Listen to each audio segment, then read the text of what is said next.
Hey everyone, what's up? Welcome Sorry. back. Welcome back to our podcast. We are so excited to sit down and talk with you and also talk with each other because today's topic is very, very, very exciting. And if you don't know us already, we are Prachi and Harsh. We are full-time travelers, digital nomads in the making. Online business owners and so many other things as Yeah. well. We started this journey about 4 years ago, almost 4 years ago. And right now is a very interesting crossroads in our life because something very interesting is happening.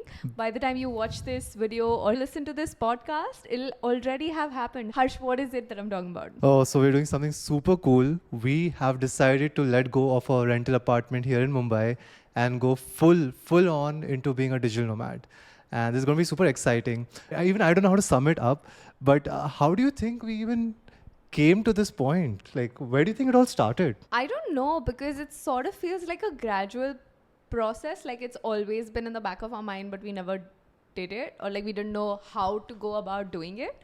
But it was always there in the back of our mind. I think we were a bit nervous initially when we had just started creating content about 4 years ago. Like it would be nice if we could just travel full time. But then the questions would come like, where do you get the money from? How do you do this logistically, etc., etc. But I think the thought was always there. But obviously in the last few months, we actually were like, let's do this. You remember we were in, so how did this happen was we were in Vietnam, but we were thinking Yes. about doing something extremely different. And then we ended up on this. Do you want to Oh, yeah. tell them about this? I want to talk about this story. Yeah. All right. So we were in Vietnam, and the conversation which Prachi is talking about is basically us moving from Mumbai and considering shifting to another country altogether. So Right. changing our base country. So we've always talked about living abroad and settling abroad. So we were in Vietnam about a few months ago, and we were actually like very, very close to considering Yeah, we spoke. moving. We spoke to like visa agents. We spoke to friends, family. We Who saw lived there, and we who were lived- like, how yeah. does it work? And so we were very like, you know, in the beginning of a process of moving abroad, we were there. We were into it, completely into it. And then what happened is, while we were doing this entire process and we were trying to figure out how it works for us, we just felt like there's something off about it. Like Yeah. it felt like too forced. Like I remember what was off about it also Yeah. is this, we were trying to get in touch with this one agency who helps you move abroad and find jobs and stuff, and we were not able to get in touch with the person even though we filled whatever forms were necessary. We gave them our contact info, and then they got on a call with us, and it didn't seem like we didn't get any answers to our questions, but this agency seems like really big and they're doing all of this, but they didn't answer any questions. And then I think the guy like told us like it's gonna cost you 50,000 rupees to do this process, and we were like, fine, but like at Tell least us the answer our process. questions. And he was like, yeah, I'll get back to you. And then that was like a 2-minute WhatsApp call where he told us it's gonna cost us 50,000 rupees, and then he was gayab, and we were like, I mean, it's supposed to be easier than this. absolutely, yeah. At least that's what I believed. If it's something's aligned in your life, then it's gonna be easy. It's not gonna feel very, very hard. That's like personally been my experience. I totally agree with you. Even when the process became so complicated, I was like, if it is so difficult, if it is so complicated, maybe it's not the right time for this process. Yeah. Maybe it's not the right time for us or the whole thing, or maybe we are not in the right phase in our life to do this. So we took that as an indication from the universe that let's look at other alternatives and what Right. else can we do. I think what also was happening was one of us would have had to take a job. Oh yeah, I if totally we forgot wanted about to this. move there, and we were considering like who would do that and how would we do it and who would sacrifice the freedom that comes with our lifestyle to work at a 9 to 5, and we were considering it, and I think both of us said that we would be okay. Yeah, But but I once we put ourselves in the spot of like working, doing the traditional 9 to 5 again, and like Going back to it, going- especially after like being free for the last Yeah. few years, it felt like I don't know, Off-putting. off-putting. off-putting. It did feel like not aligned, but we still felt like we were compromising. We're like, okay, fine, if we're gonna increase the quality of our life, if we're gonna increase the amount of money we earn, if we're gonna get better opportunities, a better life for us, for our future family or whatever, then we'd have to make some sacrifices. I think we were telling ourselves that it's okay, fine, we can do a job for a few years, but then this agency wasn't replying to us, we weren't getting the information we wanted, so it just felt like Too complicated. Too complicated. It was just too complicated, and we have already built a life which is so simple, so straight out. Yeah. Basically, when we feel like doing something, we make it happen almost immediately. Yeah. And after a long duration, for the first time, we saw something so complicated where it's like you have to do this and you have to file papers and all this whole thing.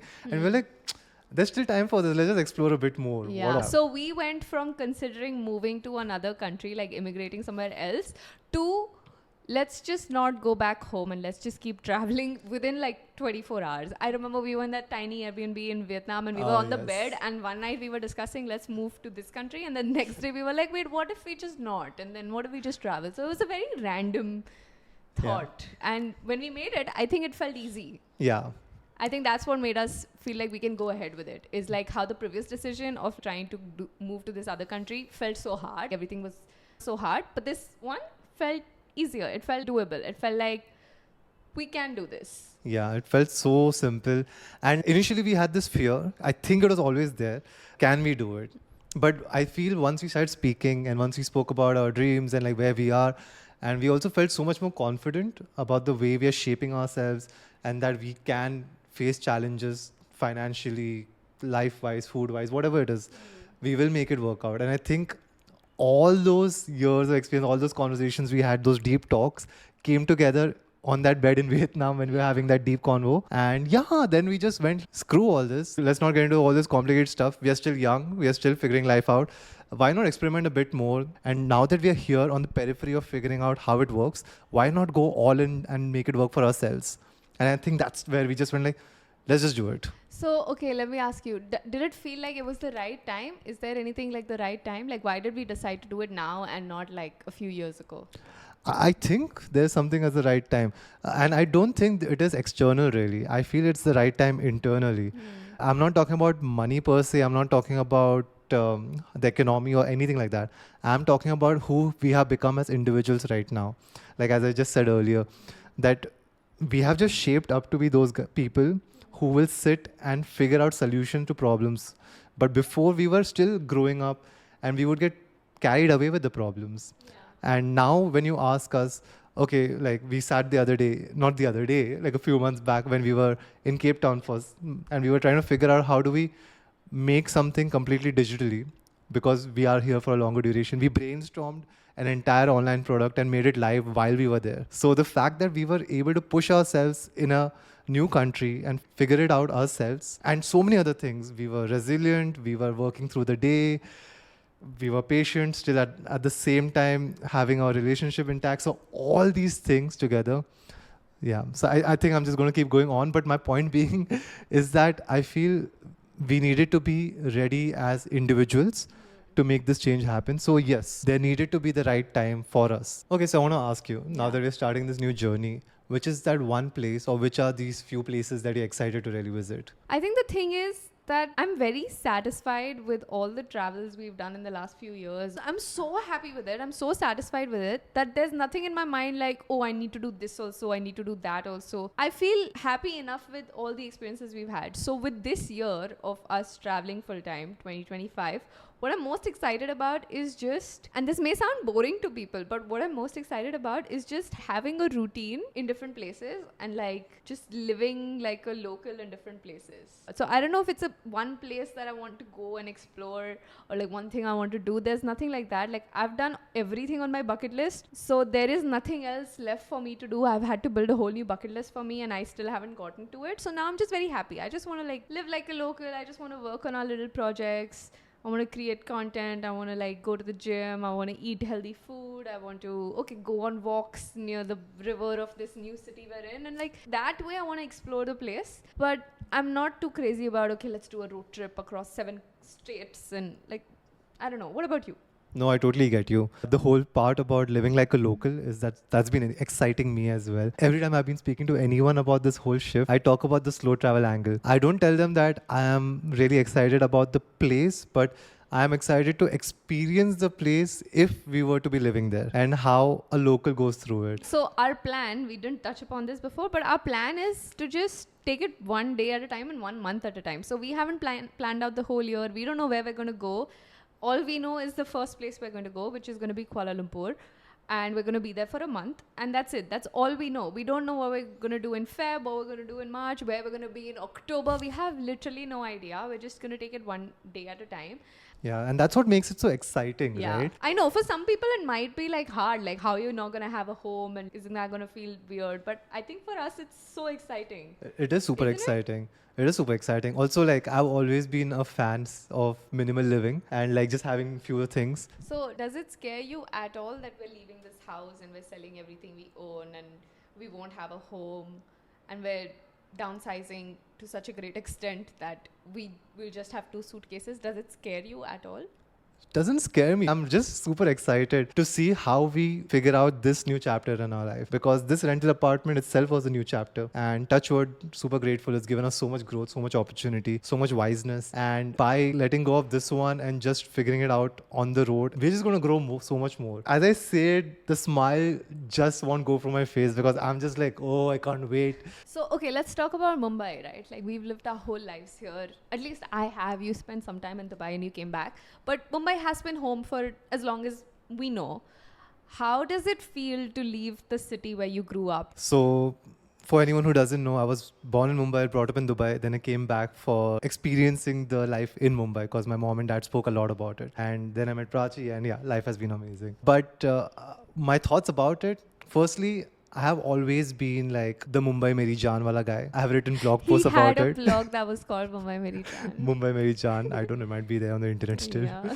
But yeah, Mumbai is always going to be very close to my heart because I feel that I have grown so much here. I just feel like the city has taught me a lot. I'm always going to be a Mumbaiker at my heart. So no matter what part of the world I go in, Mumbai is still going to play an integral role in defining some way or another who I am as an individual. And while Mumbai has a special place in my heart, I'm not sad about letting go. I'm grateful for the place, for whatever it has taught me, whatever it has given me. But I'm super pumped up for what's ahead. I know that there is more out there for us to explore, to learn. Do you have any thoughts with that? It's very different from you. I feel like you're very happy, content with where you are. You seem like, I had a nice experience here. I'm happy to go, but I'm also not sad to leave. That's what it comes across Yes. to me. For me, it's sort of come to a point where I feel like I've outgrown this place. I spent my whole life here. I never lived in any other city except for Mumbai. I'm 26 years old. I've spent 26 years in this city. I've seen myself grow up. I've seen the city grow up. I'm at that point where there's not much left for me here in terms of new experiences or new things to learn. And I'm someone who really, really wants to learn things, and I'm all about knowledge, and that's like my brain craves educating myself. From that perspective, the city has given me everything that it could, and there's nothing left for me here. I've outgrown it a bit, so I'm excited to leave.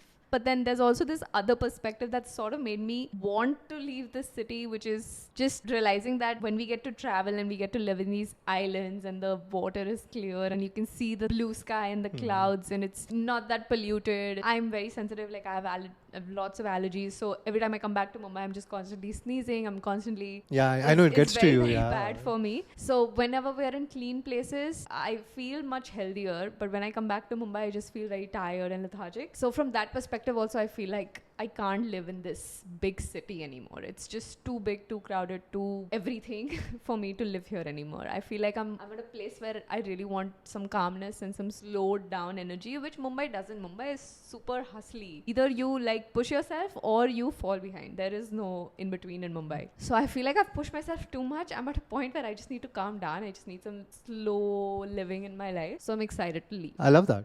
Thank you so much for your honesty. Yeah. Like, I just want to mention this to the listeners that Prachi shares her thoughts and opinions so candidly and so honestly. I just love that about her. Like, I just love that about you. Sorry.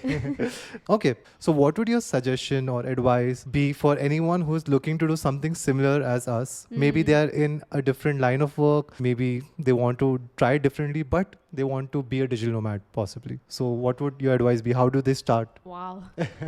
Okay, let me think about it. So first, let me define what a digital nomad is. According to me, is someone who doesn't have a job at a desk in an office in one place, so they can work from anywhere and they use that to their benefit. So instead of just working from their bed at home, they travel, they work from the airplane, they work from the airport, they work from the beach, they work from the mountains or wherever they want to be, because it's all remote. So it can be either you have a remote job, so your boss is okay with you working from anywhere, or you are self-employed, so you can work from anywhere because you have no boss and you get to decide what you want to do. According to me, that is what a digital nomad is, who can travel the world while working either at a remote corporate job or self-employed business for themselves. So we fall into the latter, where we are self-employed, we are in business for ourselves, we don't have a boss, we have an online business where we make our own money. So that's the path we have taken. So that's the only path I have any advice to give in, because I have no idea how the corporate world works. I've never worked at a corporate job. I did one internship for 4 months and I decided this is not for me. So I never did it again. If I had to give advice to anyone who wanted to do this as well, would be to figure out how to be self-sufficient in a way that you are employing yourself, or you're in business with your partner, your sister, your friend, or whoever. You get to decide what you want to do with your time, and you decide that, okay, I wanted to spend my time and my money buying plane tickets and going to an island and like working from there. So I guess the first thing for you to do would be to figure out how to make money by yourself. What business can you do where you're allowed to make money for yourself? And there are so many businesses these days that you can do that don't require you to be in a place. Like earlier, when we used to think about business, we'd think like, okay, I'll sell t-shirts. It would all be physical, but I think now, as we're getting into the digital world and we're at the crux of AI and everything, you can make any business and make money from it, because you're not just limited to your immediate circle to sell your products to. You can sell to the whole world because everything is connected by the internet. So there's like a billion different ways to make money online. And then once you have monetized it, which won't be overnight, which will take you a few years like it did us as well, and then travel with that money. Like, if you want to invest it somewhere, don't buy expensive purses and expensive cars. Invest in travel and experiences. Well said. I think that was a long answer. Sorry. No, that's very nice. I would actually like to add a bit more to that. Yeah. Since I did do 9 to 5 and I did figure out how to freelance and all. Firstly, if you already have a job right now, don't leave it, because that's something people just go like, let me just leave and figure it out along the way. Don't do that. You can take a more calculated risk, I call it. What you can do possibly is figure out what skill sets you're good at. And while you have your 9 to 5 going on, try to freelance and get projects after your working hours. So that way you'll understand whether you can make some extra income apart from your job. And once you gain that skill set, once you become better at freelancing, and once you're able to make a set amount of income from freelancing, that's when you know that, okay, I could possibly create a buffer amount and leave my job for 3-4 months while I could go to the mountains and just work from there wherever Wi-Fi is there, because that's all I need to work from anywhere in the world. And if you are not looking at that sort of a route, the other option you have is that you can look for opportunities that allow you to work remotely. Now, these could be companies based in India, Singapore, USA, anything. Just figure out what works for you. Either find your own skill sets, freelance, or find a job that allows you to work remotely. And that could be like a starting place for you to figure out your own digital nomadic life. Yeah, that's a great answer as well. I guess I just want to put a little disclaimer. There's some amount of privilege that is required to be able to figure this out. But I also want to say that just because if you don't come from privilege doesn't mean that you won't ever have it. Like, you can build your own generational wealth starting with you. It doesn't have to come from your family, and you can decide that for your future family. So very well said. I want to put that disclaimer in as well. Like, to become a digital nomad, of course, you need some money, but you don't need as much money as you think you do. Like, we don't come from money. There is no generational wealth here. We're trying to figure it out for ourselves. So if we can do it, anyone can do it. Well said. So now that we are talking about you guys, we also put up a little Q&A section on our Instagram page asking if you had any particular questions about this move. So we're just going to go to that and we're going to answer some of your questions. Okay, I think this is the most common question. How will you all manage your finances? Yeah, I think everyone asks us this first thing. How do you figure the money? What do you do for a living? For us, honestly, we are working right now on building our digital business. So we've already dabbled in it a little bit to know that it will work for us and we know how to make it. And that's what's given us the confidence to take the leap of faith and like to go into this full time and know that we'll make it happen. If you're not from the same profession, you probably will look at us and be like, I could never do what they do, because that requires you to have some insane level of confidence, which it does. Like, we don't have like a boss who's sending us money on the first of every month. We're sort of the boss who has to make sure that the money comes in our bank account. No one's sending us money. We have to figure it out how to get the money ourselves. It is a bit like tricky, but as we said before, we are in business for ourselves, and with any business, there are months which are really good and there are months which are not so good. So you balance the months which are not so good by relying on your savings, and then the months that are good, you make sure to invest that money so you're not spending it on cars and flashy stuff, and you have money for when you're not earning as much. Do you have anything else to say on that? Yeah, I just also want to add that while we have this idea and while we have just touched the starting point of this entire business that we're building, we have not figured out exactly all the nitty-gritties. That's something we are figuring out along the way. We don't know how much money is going to go every month living and traveling abroad. Like, we have no idea. Is it going to take 5 lakhs? Is it going to take 15 lakhs? Is it going to take more than that, less than that? We have no idea. We're just going to figure it out as it happens, and then we're going to make sure that we have that much money. So that is the uncomfortable zone we're going into. Yeah, and I think we thrive in this. We thrive in this. Both of us thrive in this. Is that when we're put on the deep end of the swimming pool, we're not just going to drown. We're going to make sure to just find float. a raft or just float and chill and watch Enjoy the the view. clouds. Yeah, we're those sort of people. Perfect. Let me check out another question. This is interesting. How do you feel about not having an actual home now? I don't think we look at it as other people do, right? Like, I don't think about home as 4 walls, 1 TV, 1 couch, 1 bed. I think of home as where I feel the most content, safe and happy. And that's anywhere I'm with you. We could be at home right here on this couch. We could be at home in an airplane. We could be at home on the beach. We could be at home in a cruise ship. We could be at home in a little shower. Like, we're at home wherever we're together. So there is no concept of home being a place for me in my mind. It's where I feel the most comfortable and safe. And that's with you. Beautifully said. I'm going to copy that answer. Okay, there's one more and I want to answer this one. This is only for a year and then you'll again move back to your house, question mark. We don't know. We don't know. Yeah. Is it going to be for a year? Is it going to be for 5 years? Is it going to be for just 6 months and we get tired? We have no idea. We don't know and we'll only find out once we try it. One of our friends told us this. If you won't try, you won't know. Never try, never know. Yeah, and it has just stuck with me. Yeah, it stayed with me too. So true. If you don't try, you will never know. So answer to this question which you just asked, we don't know where we'll be 1 year from now. We don't know whether we'll want to keep continuing our nomadic life. Whether we want to come back to Mumbai or settle somewhere else. We have no idea. I love the uncertainty. And that's what I was saying earlier, is that we thrive in this. Like, Yeah. this is, even though it's uncomfortable, it's sort of our comfort zone where we thrive in figuring things out on our toes. We don't like monotony. We do not like knowing how our day is going to look like and how a month is going to look like. We love not knowing where we're going to be. What if it doesn't work out? What is your backup plan? We hear this often. This actually goes back into our generations, doesn't it? Like, I'm just going to go very deep into this. Every time when we were in school, when we were trying to figure out what course or degree we want to do, we were told that even if you don't like this degree, just do it because it's a good backup plan. Yeah. And just think At about least it. that's what we were told. It's Yeah. like, I did both of us did pharmacy, but like, I was trying to get into a doctor medical college. He was trying to get into engineering, and we ended up there because our parents were like, no, arts is too, like, there's no scope and blah, blah, blah. But science always has scope. So just do this degree. And even if you don't want to work, you'll always have this degree to fall back on. I also saw a lot of friends and all being told this, that it's a good backup plan. But that being said, with this, there is no backup plan. We are just going all in because what we realized is if you have a backup plan, you're not going to figure it out to the possibility it could happen. Yeah, you're not going to push yourself. You'll always feel comfortable because there is something to fall back on, and you won't like really become uncomfortable and head into the uncertainty because it'll be scary and you'll give in to the fear. Is this the most ideal decision? Maybe not. Is this for everyone? Maybe not. Will your parents agree to this? Maybe No. not. But will it make you feel nice when you sleep at night? Yes. Yeah. When you grow old and you look back at the days when you were young and you could try things out, will you feel good about those days? Yes. So yeah, like there's a give and take here, and we have decided to just go all in and we will make it work out. That's it. That's our plan. That's There our is no plan. backup plan. Yes.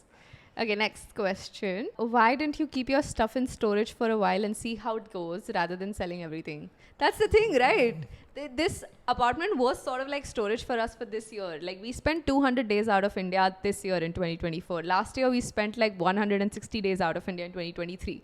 So for all those days and months, this apartment was storage. No one was using it. We weren't like subletting it. All our stuff was here, and we were just giving the same rent we were giving every month. And we were like, we could use that money to get a better Airbnb in Bali. Like, why are we spending it in Mumbai? That's sort of what Harsh said, is like, you have to go all in. You have to burn your bridges. So you actually figure out how plan A will work out. And that's sort of what we're doing with this house. That's why we've decided to sell everything. This couch is going tomorrow. That's why we're recording this podcast today. Oh yeah, this is our favorite spot in the house because Yeah. it has the world map behind Yeah. us. So this couch is going tomorrow. The coffee table that was in front of us has gone. The rug has gone. The 2 chairs that were in front of us where the camera is has gone. We sold it all. And we That's it. want to be uncomfortable.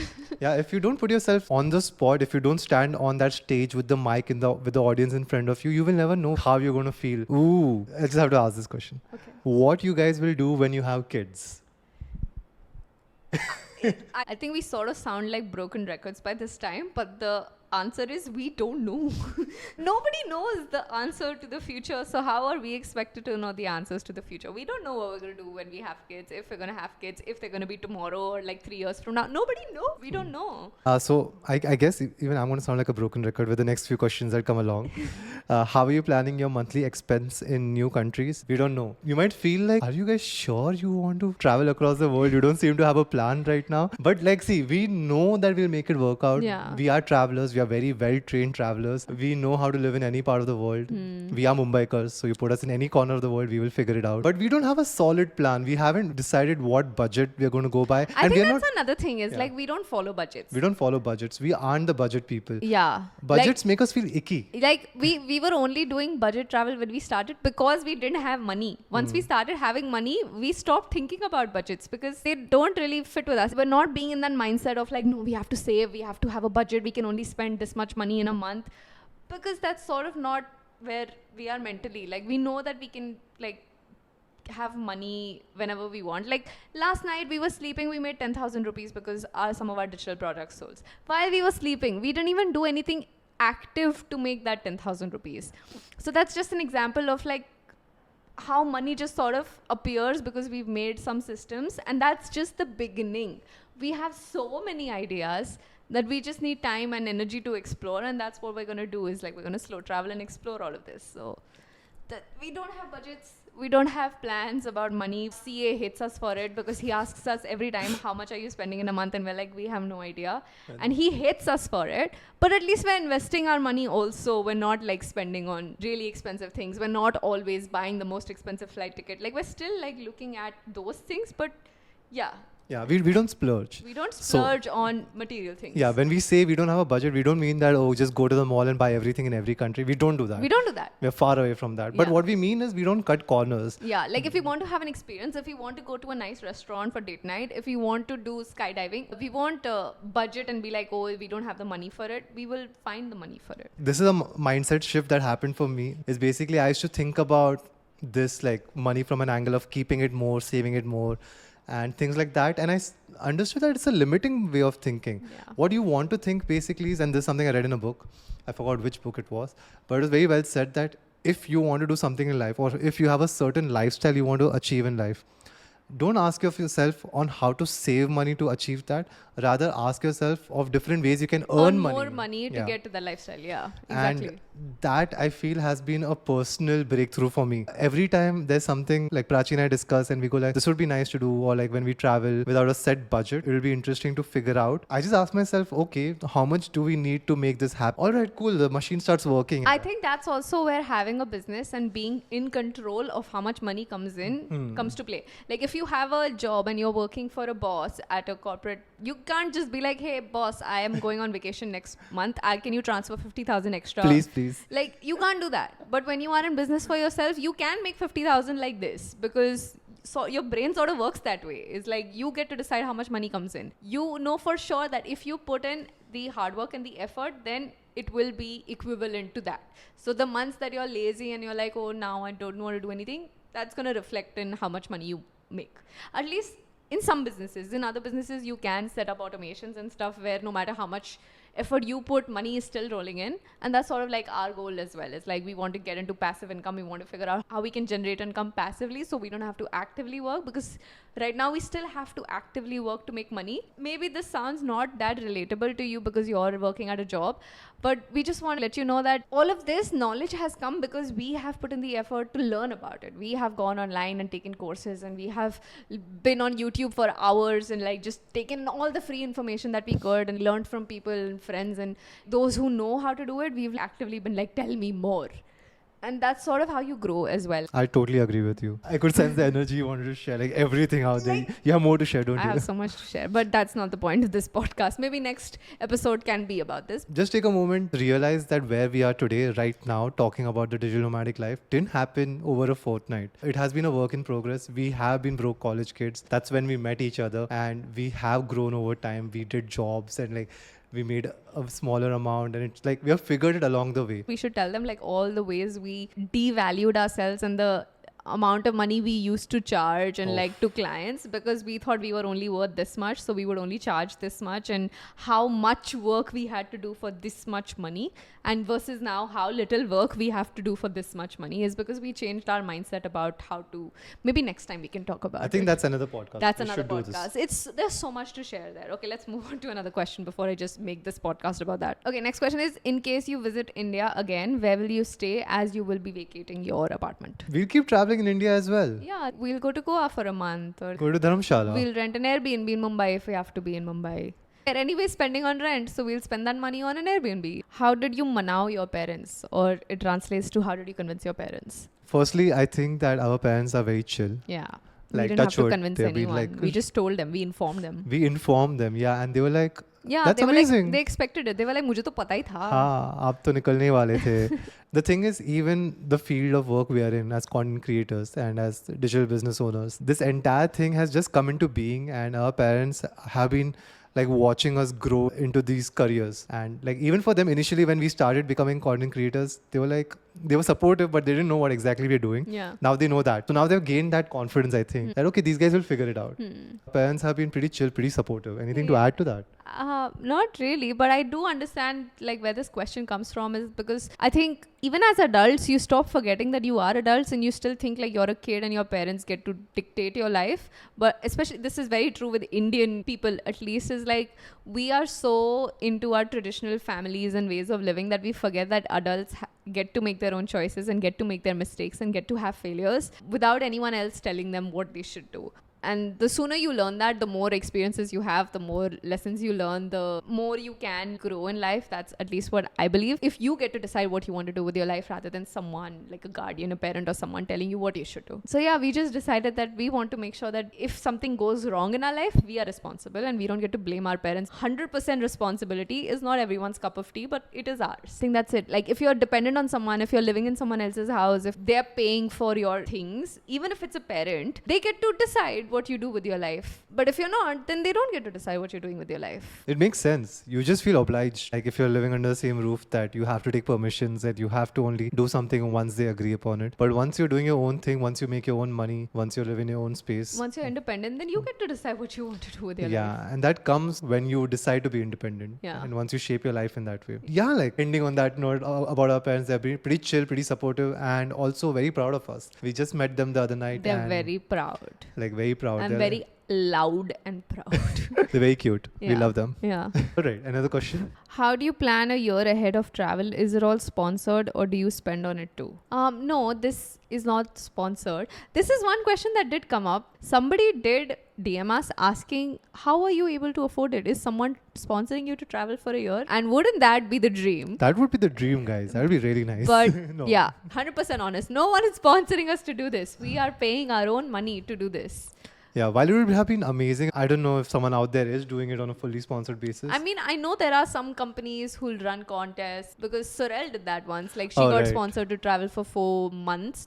It wasn't even a year. 4 months across like the world, wherever she wanted to go, everything was sponsored. But it's not like very common. Also, we are the type of people who don't wait for things to happen to us. We rather make it happen for ourselves. Yeah. So these competitions or these chances might come one off. You might get lucky. But if you depend on these things, You'll never travel. Like if never you think travel. about the odds. so this is something we're making happen on our own basis, and that's what we're figuring out. Yeah, I'm sorry if this is Repeating not some- as interesting to you, but it's what we're not lying, we're not hiding something from you. We're literally telling you that we don't have a plan, because we actually don't have a plan. We don't know how we're going to do it, but we trust ourselves enough to figure it out along the way. Yeah, I've seen these interesting podcasts by other people who have figured things out in life, and they told that I wish I would have captured my journey and spoken about the struggles while I was in it, because when I started off, I didn't know what I was doing, and that would have been so nice to share it while I was on the go. So if you're watching this right now and you'll watch our next few podcasts, you're basically, as we grow, as we evolve, As we learn. you're learning. Yeah, I think that was it. We covered a lot. We covered a lot. Told you our plans. We told you what's on our mind. I think we did cover a lot. Is there Yes. anything else we missed out on sharing about this?